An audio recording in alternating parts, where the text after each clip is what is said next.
అణువణు అలలెగసే తెలియని ఓ ఆనందమే. యాక్చువల్‌గా స్వరా కీర్తన్ గారు ఉన్నారు అంటే మాకు తెలిసింది శ్రీదేవి డ్రామా కంపెనీ నుంచి. అవునండి. బయటికెళ్తా ఉంటే ప్రతి ఒక్కళ్ళు అడుగుతారు, ఏంటన్నా పాడట్లేదన్నా? బాడీ షేమింగ్ ఆ! ఇప్పటికే ఆ! ఉంది. 99% పాజిటివ్ కామెంట్స్‌లో ఒక 1% ఎవరో ఒకళ్ళు "రేయ్ నీ అవతారం చూసుకో." చెలియా నాలో ప్రేమని తెలుపా ఒక్క ఘడియ చాలులే, అదే నేను రుజువే చేయ నూరేళ్ళు చాలవులే.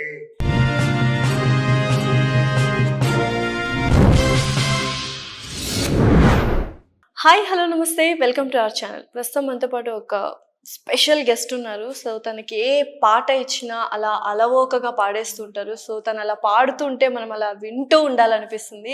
సో తనే సింగర్ స్వరా కీర్తన్ గారు. సో ఆయనతో బోల్డ్ అన్ని మాటలు అలాగే పాటలు పాడించుకుందాం. రెడీగా ఉన్నారు కదా? హలో స్వరా కీర్తన్ గారు, ఎలా ఉన్నారు? బాగున్నాను. So after long time seeing. Thank you. Good to see you too. అంతేనా? సో ఎలా ఉంది life? All going good? All very good. Singers life ఎలా ఉంటుంది యాక్చువల్లీ? మార్నింగ్ లేవగానే నైట్ పడుకునేదాకా సింగర్స్ లైఫ్ ఇలా ఉంటది అని అనుకుంటే ఎలా ఉంటది? అందరి లైఫ్ లాగే ఉంటదండి, కాకపోతే మాకు కొంచెం మీరు పాటలు పాడుకుంటూ అన్ని వర్క్స్ చేసుకుంటూ ఉంటారా ఏంటి? మ్యూజిక్ ప్రాక్టీస్ అనేది ఒకటి యాడ్ అవుతుంది అంతే, డైలీ రెగ్యులర్ వర్క్స్ లో. సో ఎన్ని ఇయర్స్ ఆఫ్ ఏజ్ నుంచి మీరు మ్యూజిక్ అనేది ఇంట్రెస్ట్ వచ్చింది అసలు? నాకు 3 years ఉన్నప్పటి నుంచి నేను ఇంట్లో సరే, నా పేరు చెర్రీ అండి ఫస్ట్ నుంచి కూడా. నిక్నేమ్ అదే పేరుతో బాగా సర్క్యులేట్ అయ్యాను చిన్నప్పుడు, త్రీ ఇయర్స్ వరకు. ఆ తర్వాత నేను ఇంట్లో పాడుతా ఉండేలోకి మా పేరెంట్స్ ఫిక్సారు సింగర్ అవుతాడేమో అని అట్లా పేరు కూడా స్వరా కీర్తన్ అని పెట్టారు. ఓకే. సో మీరు పాడిన తర్వాత అవి విని మీ పేరు పెట్టారా? అంటే ఆ ఏజ్ లో ఇంకా వాళ్ళకి ఆ పేరు పెట్టాలనిపించి పాడతాడేమో అని. మా పేరెంట్స్ సింగర్స్, మా ఫాదర్ ప్రొఫెషనల్, చాలా బాగా పాడతారు. ఓకే. మా mom also sings good. So family మొత్తం సింగర్సే అన్నమాట. సో అలా వచ్చిందా? తమ్ముడు కూడా సింగరే? తమ్ముడు కూడా. అసలు వేరే ప్రొఫెషన్ చూస్ చేసుకునే ఆలోచన లేకపోయినా మీకు అసలు, లైక్ డ్యూరింగ్ యువర్ స్టడీస్? లేదు, స్టడీస్ అయిన తర్వాత work for lot of years. ఐసిఐసిఐలో వర్క్ చేశాం, తర్వాత టెక్ మహీంద్రాలో వర్క్ చేశాం, ఆర్బర్ ఇంటర్నేషనల్ స్కూల్లో వర్క్ చేశాం. ఏం చేశారు? మ్యూజిక్ టీచర్, స్కూల్లో music teacher. Okay, very nice. So ఇంకా ప్రస్తుతానికైతే అన్ని వదిలేసి ఫుల్ టైం మ్యూజిషియన్ గా ఉంటాను. అవునా? సో కొంచెం హర్డల్స్ ఉంటాయి యాక్చువల్గా కళాకారులందరికీ, లైక్ ఫినాన్షియల్ హర్డల్స్ కావచ్చు, ఆపర్చునిటీ హర్డల్స్ కావచ్చు. సో ఎక్కువగా మీరు ఏది హర్డల్ గా ఫీల్ అయ్యారు? ఫినాన్షియల్ హర్డల్స్ అంటే ఎప్పుడు లేవండి. కొంచెం ఎంతో కొంత బ్యాకప్ లో, I'm not a person like ఇంత డబ్బులు ఉంటేనే I'll be happy or no అనేది కాదు. పని ఉండాలి ఎప్పుడైనా సరే. So I always use to have work. 2014 లో I have started my playback. Okay. So అప్పటి నుంచి సో నాకు పాడే అవకాశం ఉంటే చాలు, పాడడానికి ఉంటే చాలు అన్నట్టే ఉన్నాను అనమాట. Money comes with the work only, ఆ కాన్సెప్ట్ లో ఉండేది. బట్ ఎక్కడికో అంటే సింగర్స్ చాలా మంది ఇంటర్వ్యూస్ చూసాము, అండ్ అందరికీ తెలిసిన విషయమే, సింగర్స్ కి యాక్చువల్గా మూవీలో పాటలు పాడితే చాలా తక్కువ రెమ్యూనరేషన్ ఉంటుంది అంటారు, నిజమేనా మరి? వాస్తవం అండి, తక్కువ ఉంటుంది. అంటే జనరలీ ఎక్కువ ఇవ్వచ్చు కూడా. ఎవరైతే పే చేస్తున్నారో ఎక్కువ పే చేయొచ్చు. దే హ్యావ్ కొంచెం బడ్జెట్ తక్కువ అండి. నిజంగానే తక్కువ ఉంటుంది అసలు. ఎన్ని సినిమాలు హిట్ అవుతున్నాయి, మ్యూజిక్ డైరెక్టర్స్ కొన్ని క్రోర్స్ పెట్టి తీస్తున్నారు. సింగర్ కి మాత్రం ఒక్క పాటకే వాళ్ళు చేసే ఖర్చు వీడియోగ్రఫీకి ఎంత ఉంటది అసలు. పాట పాడిన వాళ్ళకి ఎందుకు ఇవ్వట్లేదు అంటారు? ఇది వరకు అంటే చాలా తక్కువ ఉండేది, కానీ from past few years post covid నుంచి I think they are paying good. ఎంత ఉండొచ్చు అండి, లైక్ ఫర్ ఎగ్జాంపుల్ జనరలైజ్డ్ గా, మీకని కాదు, జనరలైజ్డ్ గా ఎంత? నాకు అంటే అప్పట్లో ఇంటర్వ్యూస్ చూసినప్పుడు హార్డ్లీ 5,000 కూడా ఇవ్వరు అని విన్నాను. It has raised. It is not like 5,000 అనేది పోయింది ఆ టైంలో వేరే. Now even singers are also, they are talking very good with the payers. I think COVID టైంలో ఇట్లానే మీరు సోషల్ మీడియాలో చాలా సింగర్స్ గురించి బేసికలీ కోవిడ్ టైంలో సోషల్ మీడియా చాలా యాక్టివ్ ఉండే అందరూ. డెఫినెట్లీ సో అప్పుడు చాలా ప్రతి ఒక్క మంది ఇండస్ట్రీలో ఉన్న లూప్ హోల్స్ అప్పుడే తెలిసాయి అందరికి. సింగర్స్ ఇంటర్వ్యూస్ కూడా అప్పుడు బాగా అది వైరల్ అయినాయి. ఆ టైంలో ఇంకా ఎక్కువ అయినాయి, అందరూ చూసారు. So everybody are even the movie producers కానీ the movie makers are also they thinking about the singers budget అని. ఇప్పుడు బాగానే ఉంది. బాగానే ఉంది. సో మీరు అంటే చిన్నప్పుడు 3 years నుంచి మీకు మ్యూజిక్ ఇంట్రెస్ట్ ఉంది అని అమ్మ వాళ్ళు గుర్తించి వాళ్ళు మ్యూజిక్ లోకి తోసేసారు మిమ్మల్ని, అంతేనా? లేదండి, అంటే ఇంట్లో ఎలా ఉన్నా అంటే ఫస్ట్ చదువు అనే ఉండే. అంటే కొంచెం భయం ఉంటది కదండి, మళ్ళీ ఇక్కడ ఇండస్ట్రీకి పంపించడం, అందుకు సినిమా ఇండస్ట్రీ మనం చదువుకుంటాను కదా పైకి వస్తాం, షూరిటీ ఉండేది కాదు, గ్యారంటీ. ఆ రకంగా ఉన్నప్పుడు నేను ఇంకా సరే ఒకసారి డాడీ వాళ్ళతో కూర్చొని నేను బీటెక్ ఫస్ట్ పూర్తి చేస్తాను, once I finish my graduation అప్పుడు నాకు కొంచెం టైం ఇవ్వండి, నేను చూసుకుంటానని చెప్పేసి చెప్పాను. సో మీకు గుర్తుంది అసలు ఫస్ట్ పాట పాడినప్పుడు అప్రిసియేషన్ ఉంటుంది, ఎవరికైనా గుర్తుంటుంది ఫస్ట్ థింగ్ అని. సో అలా ఏ పాట పాడారు ఏంటి? చిన్నప్పుడే అనుకుంటా స్టేజ్ పర్ఫార్మెన్స్ అనుకోండి, ఫస్ట్ యాక్చువల్లీ నేను ఫస్ట్ టైం స్టేజ్ ఎక్కింది నా వాజ్ 4 years ఎల్కేజీలో ఉన్నప్పుడు. ఎల్కేజీలో మా స్కూల్లోనే ఎక్కాను ఫస్ట్ టైం. ఓకే. అప్పుడు యమహా నగరి పాట పాడాను. అప్పుడే యమహా నగరి ఫస్ట్, అప్పుడే వచ్చింది cinema. Okay. 4 years old. But చాలా కష్టం కదా లిరిక్స్ గుర్తుపెట్టుకోవడం. అదేనో అండి, ఆ టైంలో గుర్తుపెట్టుకొని పాడేసాను. 4 years. మరి ఒకసారి మా కోసం మా పాట పాడారు. అందుకే శ్రీదేవి డ్రామా కంపెనీలో కూడా వెళ్ళిన తర్వాత ఎలా కలిసి వచ్చింది, ఫస్ట్ సాంగ్ అదే సాంగ్ పాడాను అనమాట శ్రీదేవిలో. నేతాజీ పుట్టిన చోట, గీతాంజలి పూసిన చోట పాడను తెలుగులో, అహింస పాడిన పాటే ఆనందుడు చూపిన బాట సాగనా, పదుగురు పరుగు తీసింది పట్నం, బ్రతుకుతో వే పందెం, కడకు చేరాలి గమ్యం, కదలిపోరా ఒకరితో ఒకరికి ముఖ పరిచయమును దొరకని క్షణమున, బిసి బిసి బ్రతుకుల గజిబిజోరుకుల పరుగులలో, యమహా నగరి కలకత్తా పూరి నమః గిరి హౌరావారధి. అసలు సూపర్. సో అప్రిషియేషన్ ఎలా ఉన్నింది ఆ రోజు 4th class లో? మీకు గుర్తుందా? లైక్ ఆ ఊహ ఇంకా గుర్తులేదండి, అందరూ స్మైల్స్ క్లాప్స్ అవి బాగా గుర్తున్నాయి. అంతే, అది అలా ఉండిపోయింది కళ్ళ ముందు అనమాట. ఫస్ట్ అది. తర్వాత నేను 7th standard లో ఉన్నప్పుడు కుమారి అనే సాంగ్ అపరిచితుడు మూవీలో ఫస్ట్ ఆ సాంగ్, అసలు ఆ రోజు థియేటర్ లో మూవీ చూసిన తర్వాత ఎందుకు ఆ సాంగ్ మీద బాగా మనసు ఉండిపోయింది. సో ఇంటికి వెళ్ళిన తర్వాత అదే పాట సీడీలో పెట్టుకొని వినడం, అది నేర్చుకున్నాను, రాసుకొని నేర్చుకున్నాను ఆ పాట. ఆ తర్వాత నుంచి ఎప్పుడన్నా నా పాట పాడమని అడిగితే ఈ పాట పాడేవాడిని. అప్పుడు వాళ్ళు చాలా అప్రిషియేట్ చేసేవారు నిజంగా. అంటే ఎందుకంటే అందులో చాలా డిఫరెంట్ గా ఉంటది అసలు ఆ పాట మొత్తం. దట్టు శంకర్ మాధవన్ గారు సాంగ్. సో పాడిన తర్వాత అందరు అప్రిషియేట్ చేసేవాళ్ళు. వేర్ ఐ చోజ్ అనమాట.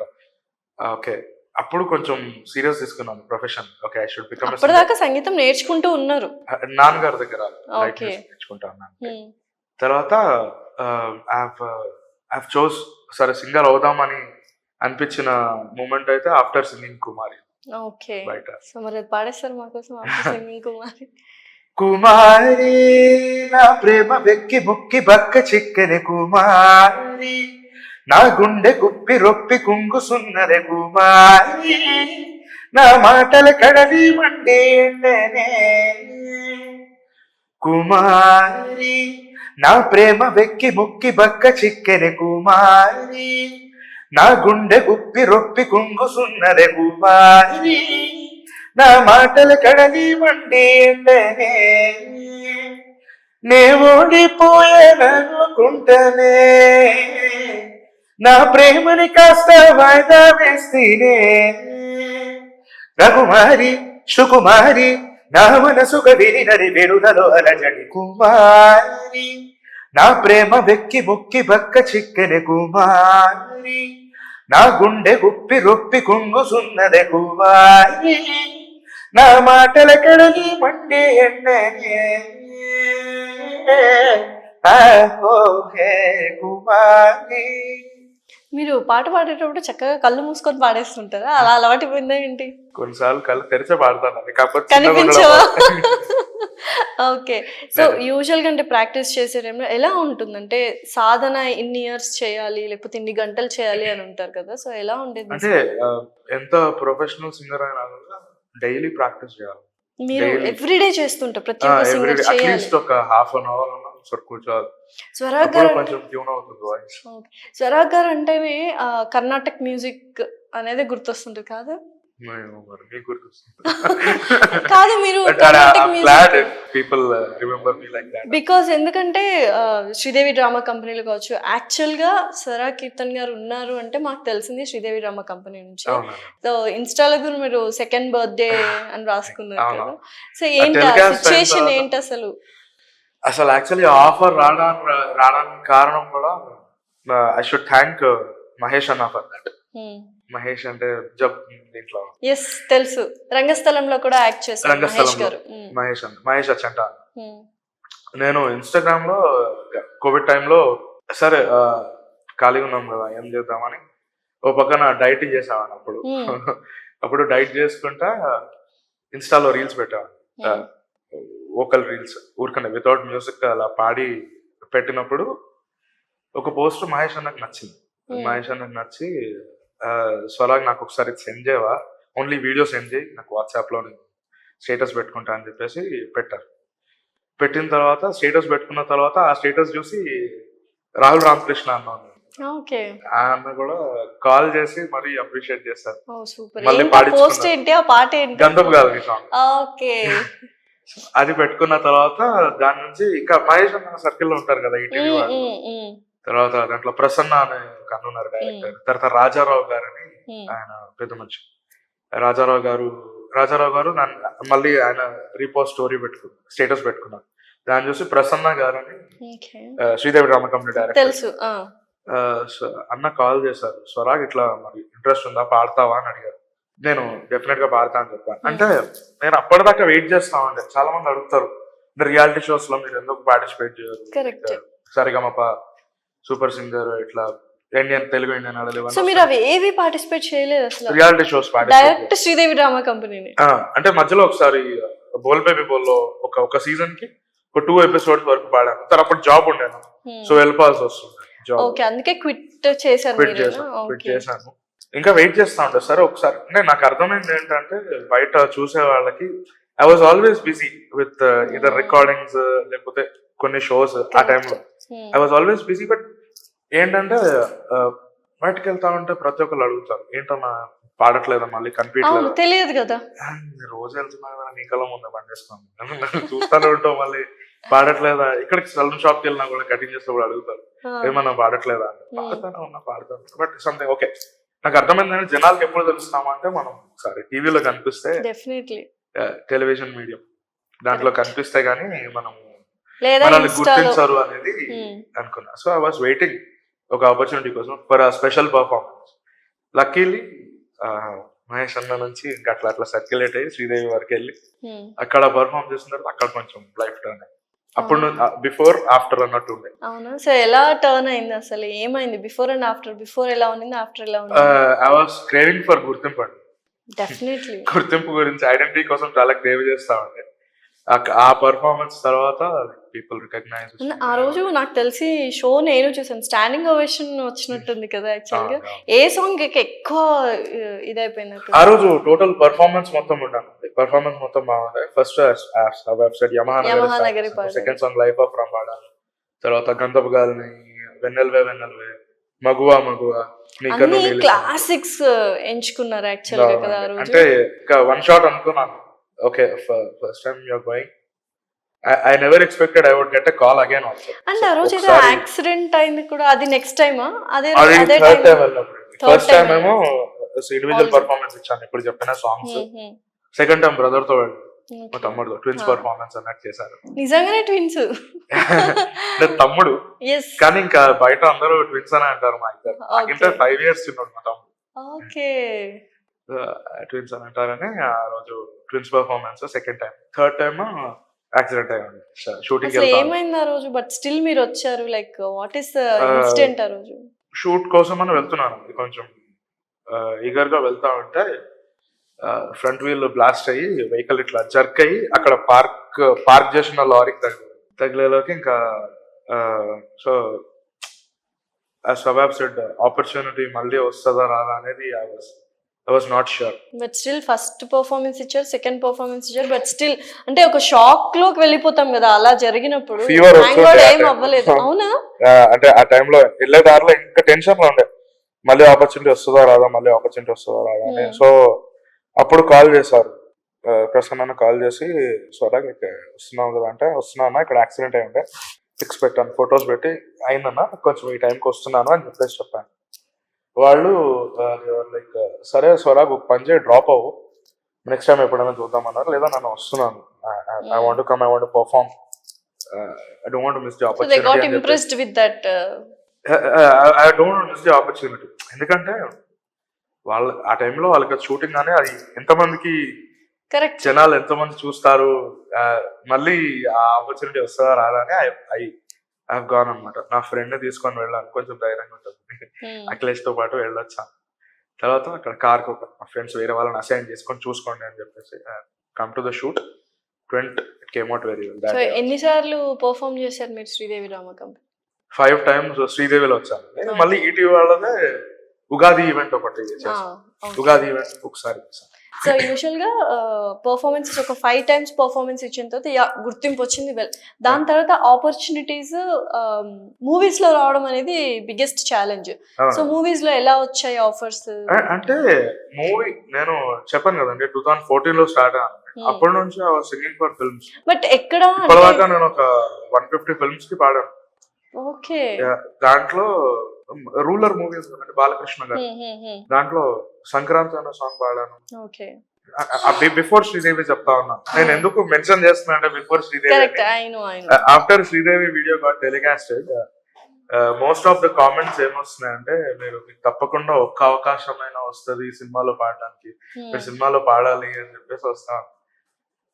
సరే ఇంకా చాలా కామెంట్స్ ఉన్నాయి, అందరికి నేను రెస్పాండ్ అవ్వలేను కదా. ఐ ఆల్రెడీ సాంగ్ బ్రో, నేను ఆల్రెడీ ప్లేబ్యాక్ పాడుతా ఉన్నాను.